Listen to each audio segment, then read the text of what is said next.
देखो, घर में शुभ कार्य है और इसे देख के लग रहा है किसी शुभ कार्य के लिए आया है यहाँ पर। हुलिया देखा है इसका? अपने बड़े भाई की सगाई में कोई ऐसा हुलिया बना के आता है क्या? बड़ा भाई? व्योम जी युग के भाई है। युग इसी परिवार का बेटा है। अगर कल तक मुझे आईडी और डिपॉजिट नहीं मिला ना, तो पहले तुम्हारा सामान सड़क पे फेंकूंगी और फिर तुम्हें। तुम्हारी शादी इमेजिन करके ना डांस प्रैक्टिस कर रहा हूँ। वैसे भी मैं बहुत खुश हूँ। कल तक ही रहना है तुम्हारे इस छोटे से घर में मुझे। उसके बाद ढूंढ लूंगा कोई बड़ा सा पीजी।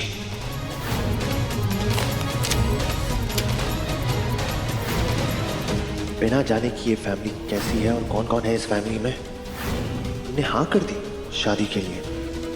जो कदम तुम उठाने जा रही हो ना तन्वी, उसके बाद पूरी जिंदगी भर तुम मुझे अपनी आंखों के सामने ही पाओगे, अपनी आंखों के सामने ही पाओगे, अपनी आंखों के सामने ही पाओगे। तन्वी की शादी तो मरे हुए काका के बेटे के साथ हो रही है, पर तेरी शादी तो असली शक्कर के बेटे के साथ हो रही है। अरे युग किराएदार युग का भाई। मिल गई खुशी तुम्हारे बेटे को।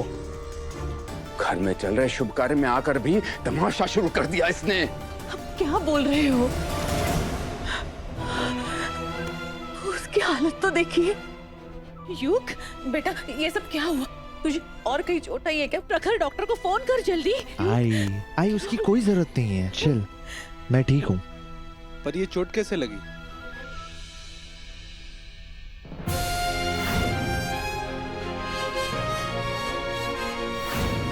तभी तो इतनी चोट नहीं लगी थी युग को। ये हालत कैसे हो गई इसकी? वैष्णवी, समझी नहीं हो तुम अपने बेटे को अभी तक? 1 महीने की मोहलत में 4 पैसे कमाए नहीं होंगे इसने। फिर पैसे बनाने के चक्कर में ऐन मौके पर कोई गलत काम किया होगा। पूरा विश्वास है मुझे तुम्हारे बेटे पर। गलत संगति में रहेगा, गलत लोगों के साथ रहेगा तो ये सब होगा ही ना। तमाशे पर तमाशे होते जा रहे हैं। हमें ही कुछ करना होगा इससे पहले कि तन्वी के दिमाग में कुछ गलत आए। मुझे बता, और कहीं चोट तो नहीं आई ना बेटा? तेरे बाबा और दादा यहाँ है, तुझे चोट आई है ना? हम डॉक्टर के पास चलते। चल बेटा। कहीं नहीं जाओगी तुम वैष्णवी। अगर चोट लगने का इतना ही डर था तो मारपीट करने से पहले सोचना चाहिए था ये सब। आज इतना बड़ा दिन है हमारे बेटे के लिए, लेकिन तुम्हें आकर ये तमाशा करना ही था ना। अरे तुम्हें तो खुश होना चाहिए था कि तुम्हारे दादा को इतनी अच्छी लड़की मिली है। तुम्हारे इस हुलिये ने हम सब की खुशियों पर पानी फेर दिया। अब शगुन किया है तुमने। वाह, क्या प्यारा तोहफा दिया है तुमने अपने दादा को उसकी सगाई के दिन। अरे हम सब परिवार वालों को तो आदत है तुम्हारे तमाशों की, लेकिन इतना तो सोचते कम से कम कि तुम्हारे दादा के ससुराल वाले भी आए हुए हैं यहाँ। क्या इज्जत रह गई हमारे परिवार की उनके सामने। लेकिन तुम्हें जो अपने परिवार की इज्जत की कोई परवाह नहीं, तो तुम दूसरों की क्या परवाह करोगे? अब जाओ अपने कमरे में, अपना हुलिया ठीक करो और कपड़े बदल के नीचे आओ। You know what, guys? यहाँ पे ना एक बहुत बड़ा मिरर होना चाहिए था जिसमें आप सब अपने आप को देख पाते हैं। I mean, मैं कब से यहाँ पे चुप खड़ा हूँ, बिना कुछ बोले खड़ा हूँ यहाँ पे, एंड तमाशा आप लोग कर रहे हैं। एंड ब्लेम एज यूजुअल मेरे पे। It's just not so cool, guys, not cool. And honestly, मुझे कोई शौक नहीं है इस फैमिली फंक्शन को अटेंड करने का। I mean, इतना टाइम हो गया आप लोगों की कड़वी बातें सुन के। And Dad,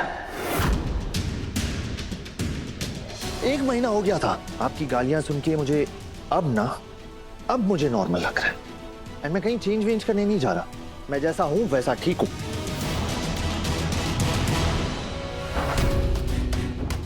एंड अक्का साहब, ये क्या शगुन अपशगुन वाली बातें कर रहे हैं आप?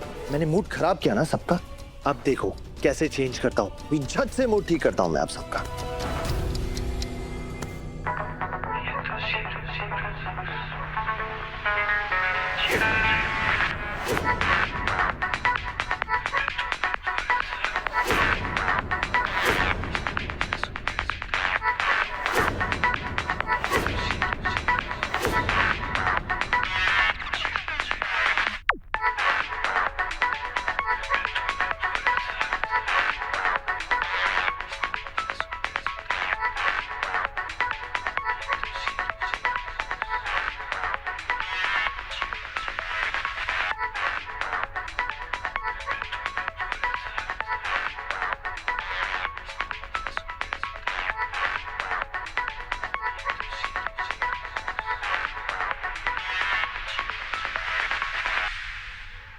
युग सरपोतदारों का बेटा है तो हमारे साथ क्यों रह रहा था?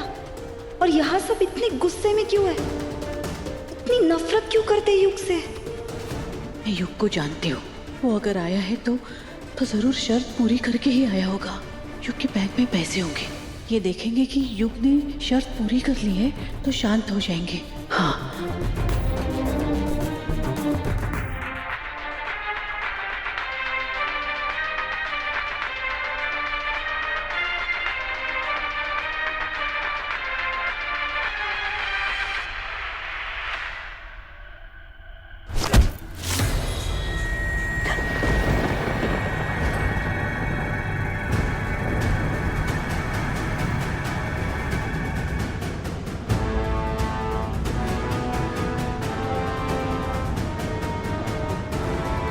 भांड की तरह नाच के तो तूने हमारी नाक कटा ही दी है, लेकिन अब मुद्दे की बात करते हैं। शर्त पूरी की कि नहीं युग? बोल, कहां है 50,000 रुपए?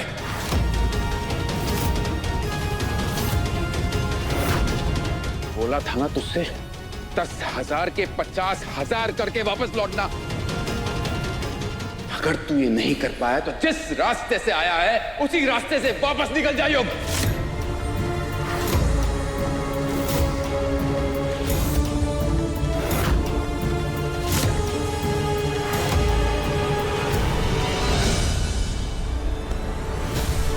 एक मिनट, आप ये बैग देख लीजिए ना। देखिए, मुझे पूरा यकीन है युग शर्त पूरी करके ही आया होगा। दे बाबा को पैसे, दे ना। मैंने शर्त पूरी कर ली थी। आई के आशीर्वाद से पूरे पैसे कमा भी लिए थे मैंने। तो शायद आपके कोसने से ना कुछ चोर आके मेरे से पैसे चुरा गए।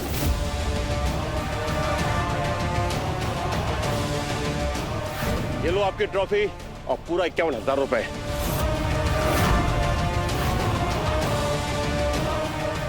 चोर?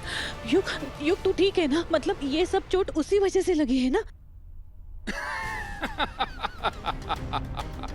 तूने पैसे कमा लिए, लेकिन चोर आकर तेरे पैसे चुरा कर चले गए। ऐसी हजारों कहानियां डेली ऑफिस में सुनता हूँ युग। कम से कम कहानी तो ढंग से बना लेता। अगर कोई मुझे बोले ना कि आज सूरज पश्चिम से उगेगा तो एक पल के लिए मान लूंगा, लेकिन ये कभी नहीं मानूंगा कि तू सुधर गया है और अपना काम ठीक तरीके से कर रहा है। आज तूने साबित कर दिया है कि सरपोतदार के नाम के लायक नहीं है तू। नहीं है तू।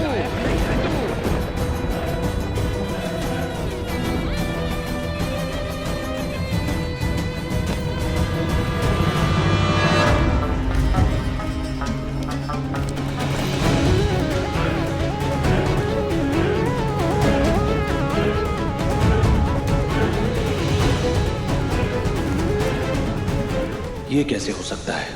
मैंने तो पैसे छिनवा लिए थे इससे। ये तो कम लग रहे हैं। 9-10 हजार होंगे। बात तो 50,000 कमाने की हुई थी ना। ये पैसे कहां से आए? देखिए, कम से कम आपने जितने दिए थे पैसे युग को उतने तो लेके आया है ना वो। मतलब उसने मेहनत की है और मुझे पूरा यकीन है आगे जाके भी वो बहुत मेहनत करेगा। अपना थोड़ा गुस्सा शांत कीजिए। शादी ब्याह का घर है। देखिए, दूल्हे का भाई अगर घर में नहीं रहेगा तो सोचिए ना सब लोग क्या कहेंगे। इसलिए उसे रहने दीजिए ना मेरे लिए, प्लीज। वैष्णवी ठीक कह रही है भाऊजी, युग को घर में रहने देते। देखिए, हर बच्चा प्रखर या व्योम नहीं बन सकता है। इसके अपने दायरे हैं, हमारी जिम्मेदारियां, हमारा व्यापार, ये सब इसके बस की बातें नहीं है। फिर भी इसकी रगों में भी सरपोतदार का खून दौड़ता है। उस खून का लिहाज करके हमें इसके सर के ऊपर एक छत तो दे ही देनी चाहिए।